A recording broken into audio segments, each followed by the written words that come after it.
నా చేతులెత్తి దండం పెట్టి చెప్తున్నా, దేవుడు ఒకవేళ మిమ్మల్ని మంచి పొజిషన్లో ఉంచితే అనుభవించండి, సంతోషంగా ఉండండి. కానీ మీకంటే చిన్న స్థితిలో ఉన్న వారిని చూసి పొరపాటున తృణీకారంగా మాట్లాడకండి. ఆడ లేబరుడు, అదే లేబర్ది, అదే మా ఇంట్లో పనిచేసే పనికత్తె, వాడా మేము వేసే భిక్షపు మెతుకుల మీద బతికే కుక్క, ఆడెంత ఆడు బతుకెంత, నా కాలుగోటితో సమానం.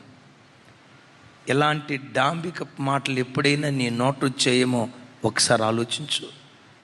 నీ ఇంట్లో పాచి పని చేసే, నీ ఇంట్లో అంట్లుతోవి నీ బట్టలు ఉతికే పనికత్తెను కూడా అసివసి అనుకో, ఏమే అనుకో,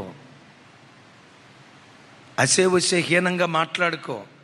నా దేవుడు చెప్తున్న మాట, ఎదుటివాడిని మనకంటే గనుడుగా ఎంచి ఎదుటివారిని గౌరవంగా ఘనంగా చూస్తే, ఎదుటివారిని నువ్వు ఘనంగా చూస్తే నిన్ను దేవుడు ఘనంగా చూడటం ప్రారంభిస్తాడు.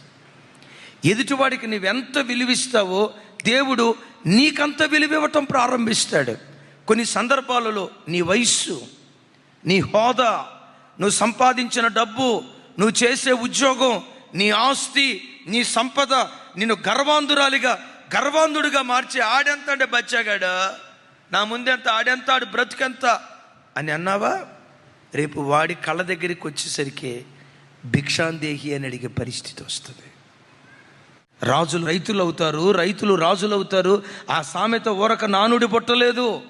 బిడ్లారా, నా వైపు చూడండి.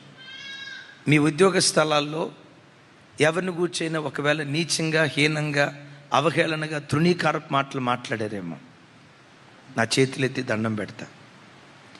ఎదుటివాడిని నువ్వెంత ఘనపరుస్తావో నా దేవుడు నిన్నంత ఘనపరచడం ప్రారంభిస్తాడు.